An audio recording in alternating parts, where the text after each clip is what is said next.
Bonjour à tous, ça y est, la 5G débarque en Suisse. Si cette nouvelle génération de téléphonie mobile représente une grande avancée technologique pour certains, avec des milliers d'emplois à la clé, elle suscite aussi de nombreuses craintes. Les pétitions se multiplient et le canton de Vaud a adopté un moratoire sur les antennes 5G. Genève et le Jura en ont fait de même. On en parle aujourd'hui avec notre invité, c'est Raphaël Mahin. Bonjour à vous. Bonjour. Député Les Verts au Grand Conseil vaudois, vous êtes à l'origine de cette résolution adoptée le 9 avril. Alors la mesure doit s'appliquer jusqu'au rapport de l'Office fédéral de l'environnement sur cette nouvelle technologie. Qu'est-ce que demande exactement votre résolution ? Donc, il faut voir qu'on est dans un contexte où la Confédération a vraiment fait les choses de façon assez bizarre, en mettant la charrue avant les bœufs, puisque d'un côté, elle a mandaté, elle a commandé une étude sur la dangerosité des rayonnements électromagnétiques 5G. L'Office fédéral de l'environnement, donc d'un côté, fait cette étude, et puis de l'autre, on délivre les concessions, on dit on y va, il n'y a pas de problème, on peut implanter les antennes. C'est une mesure de précaution. Voilà, donc, dans ce contexte, c'est la Confédération elle-même qui a vraiment fait preuve d'incohérence. Et nous, ce qu'on a dit tout de suite, on a dit attention, on sait qu'il peut y avoir des risques sur la santé et sur l'environnement pour ces nouvelles antennes. Donc on veut d'abord, dans tous les cas, appliquer le principe de précaution et faire preuve de prudence avant d'aller de l'avant avec un développement de ces antennes qui est tout de même assez anarchique. On a des demandes de permis qui pleuvent sur tout le canton, sur toute la Suisse d'ailleurs, et on a mis cette charrue avant les bœufs. Donc l'idée, c'est de dire attention, en Suisse, on fait les choses prudemment, on fait les choses comme il faut, on fait les choses en consultant la population, tout ce qu'on n'a pas fait dans ce débat. Et ça, c'était le but de cette résolution parlementaire qui a été adoptée assez largement par le Grand Conseil début du mois d'avril. Alors, ce moratoire, tout comme les autres moratoires à Genève et Jura, ont une portée limitée puisque les opérateurs ont déjà développé et mis en service leurs antennes. Vous ne pouvez pas freiner ça, enfin vous pouvez le freiner, le développement, mais pas l'empêcher. Alors ça, c'est une très bonne question et ça mérite quelques explications. Le vote du Parlement, en effet, il a avant tout une portée politique, une portée symbolique, parce que ce n'est pas parce qu'on a un vote du Parlement que c'est immédiatement une loi. Ça, c'est la première chose. Mais ici, il aura tout de même une portée pour tous les nouveaux projets d'antennes, ceux qui étaient en cours, ceux qui étaient avec des demandes de permis en suspens. Pourquoi ? Parce que la conseillère d'État qui est en charge de l'environnement, Jacqueline de Quattro, exactement, a annoncé dans le cadre de ce débat qu'elle avait déjà dans son propre département suspendu la délivrance des préavis cantonaux pour ces antennes. Comment ça fonctionne ? C'est les communes qui les autorisent, mais il faut le feu vert du canton. C'est ces fameux préavis cantonaux.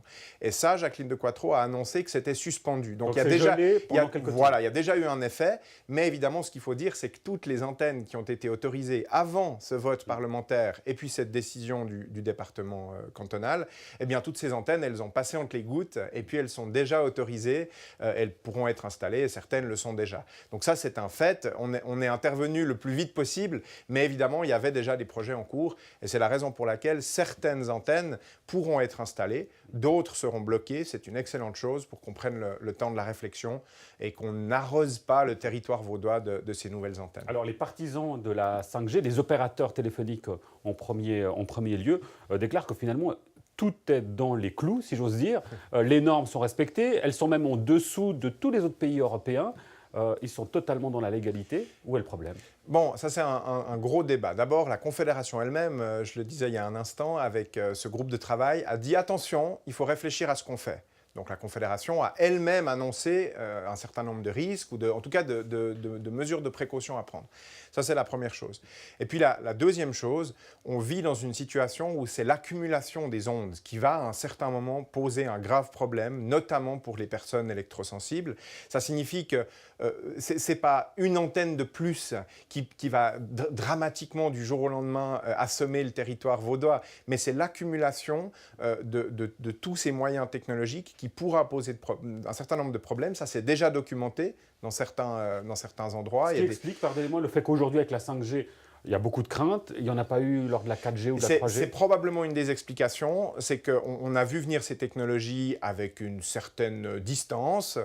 Et puis, il y a l'accumulation, il y a le Wi-Fi, il y a les appareils maintenant, les téléphones intelligents que tout le monde ou presque possède. Et puis alors, le point le plus important, c'est que derrière la 5G se cache un monde futuriste d'objets connectés qu'on nous vend comme la promesse d'un avenir meilleur. Et ça, c'est un vrai débat de société. Est-ce que j'ai besoin d'un frigo connecté, d'une montre connectée, d'une voiture autonome qui est connectée à mon frigo connecté? Enfin, sans rentrer dans la caricature, il y a un vrai débat de société. Les opérateurs eux-mêmes reconnaissent qu'ils sont un peu en panne de croissance, donc ils doivent inventer des nouvelles choses. Moi, à titre personnel, je ne conteste absolument pas la nécessité de certaines de ces technologies, par exemple pour la médecine de pointe, pour certaines recherches scientifiques ou pour certaines utilisations bien spécifiques. En revanche, il faudra quand même des antennes 5G. Alors exactement, pour ça, on va voir s'il en faut un certain nombre de façon intelligente, bien planifiée, ciblée, pourquoi pas.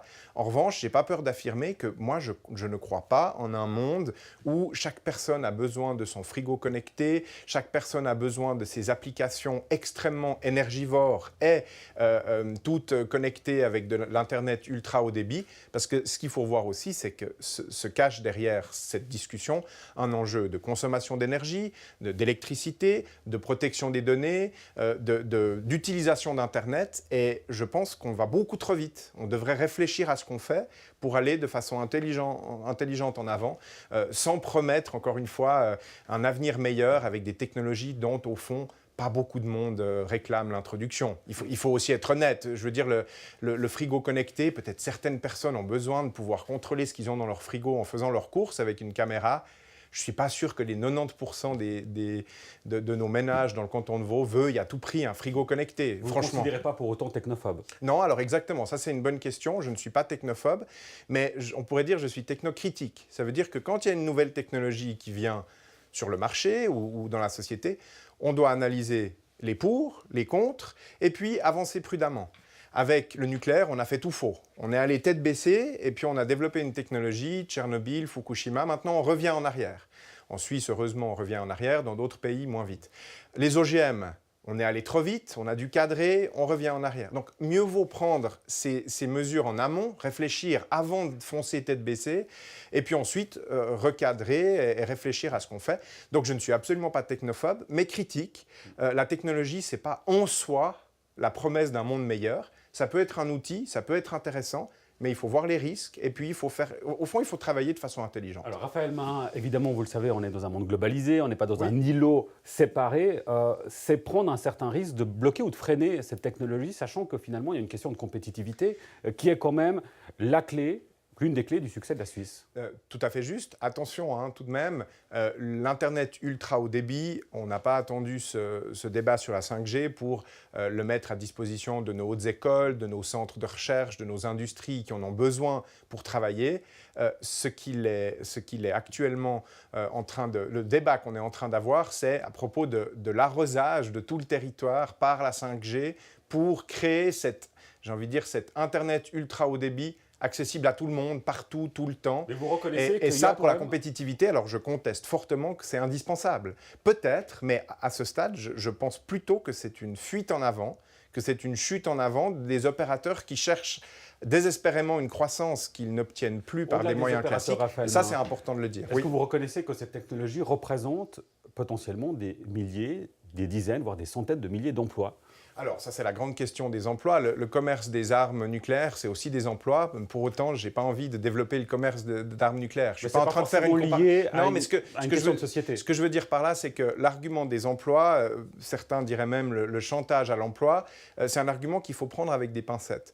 On ne peut pas se lancer tête baissée dans un secteur avec la seule idée que ça créera de l'emploi. Si c'est un secteur intelligent qui bénéficie à tout le tissu économique, au tissu économique local, pas seulement à quelques grandes entreprises et groupes internationaux.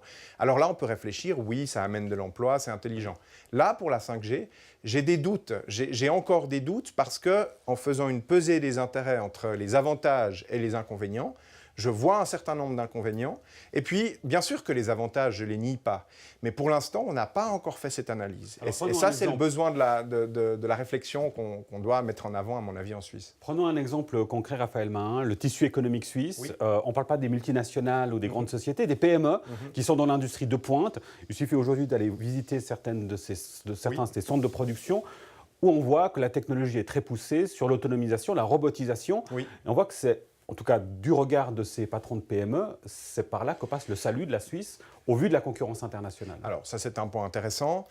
Je redis une conviction profonde. Moi je ne suis pas ingénieur, mais ce que je sais pour avoir lu un certain nombre de choses sur la question, c'est déjà documenté. L'Internet ultra haut débit est tout à fait accessible sans arroser le territoire d'antennes 5G. On sera pas moins performant Je ne pense pas. Alors, ce que je sais, en tous les cas, c'est qu'on a besoin d'un certain nombre d'avancées technologiques pour nos écoles, nos hautes écoles, pour nos industries, pour nos PME. Ça, c'est certain. Mais l'Internet ultra haut débit n'est pas directement lié à l'antenne 5G elle-même. La preuve, c'est qu'aujourd'hui, on fait venir de l'Internet ultra haut débit par de la fibre, par d'autres moyens, et ça a pour conséquence que la plupart des PME ou de nos hautes écoles, nos centres de recherche, ne sont pas freinés aujourd'hui par l'absence de 5G. Et je répète, je crois aussi que si c'est nécessaire, de façon ciblée et intelligente, de développer cette technologie, on le fera. La Suisse a toujours su être à la pointe en matière de technologie, donc on le fera. Mais on ne le fait pas aveuglément, on ne le fait pas en fonçant tête baissée. Et puis là, on est dans une situation, il faut quand même voir, où on est en train de mettre des antennes 5G dans chaque village, derrière chaque clocher d'église, derrière chaque crèche, derrière chaque EMS. Il ne faut pas me dire que ça, c'est nécessaire pour le tissu économique vaudois et pour toutes les PME. Je veux dire, au fin fond de la broye vaudoise, derrière un clocher d'église, mettre une antenne 5G, c'est pour pouvoir offrir aux citoyens du village le frigo connecté, l'Internet ultra haut débit, etc. Ce n'est pas pour les PME et pour les recherches. On comprend donc bien ça, c'est important. Dans votre position, il y a une critique finalement de la société de consommation. Oui. C'est clairement absolument, ça. Oui. Si on prend ce débat, on en prend un autre cette année qui prend de l'ampleur, c'est la question climatique, Oui. avec ces manifestations. Oui. Il y a à l'horizon de l'automne des élections fédérales. Oui. C'est une bonne manière finalement de surfer sur la vague. Bon, c'est un reproche qu'on entend tous les jours, les Verts et d'autres qui s'engagent pour la nature. On est assez à l'aise. Ça fait 30 ans qu'on tire la sonnette d'alarme pour le climat. Ça fait 30 ans qu'on dit il faut se bouger, on est dans une situation, on va dans l'impasse. Ça fait des années qu'on a tiré la sonnette d'alarme pour le rayonnement électromagnétique avec des élus à tous les niveaux, cantonal, fédéral et communal, qui se sont engagés pour mieux contrôler l'implantation d'antennes, mieux réfléchir aux impacts. Au vu de cette historique, il n'y a rien de nouveau, en quelque sorte. Alors, au vu de cette historique du parti, est-ce que vous sentez peut-être un changement de paradigme c'est peut-être trop fort, mais en tout cas un changement clair de mentalité qui va dans votre sens? C'est intéressant, le philosophe Schopenhauer disait « Toute nouvelle idée, d'abord elle est ridiculisée, ensuite elle est combattue, puis après on l'accepte comme une évidence ». Il y a 30 ans, on nous ridiculisait. Quand on parlait climat, quand on parlait nature, on nous ridiculisait. On nous combattait ensuite. Maintenant, je pense qu'on n'ose plus nous dire « Vous les Verts, vous êtes des rigolos, vous êtes des gens en marge de la société, vous êtes des cinglés ». Donc on accepte l'urgence climatique comme une évidence, je crois.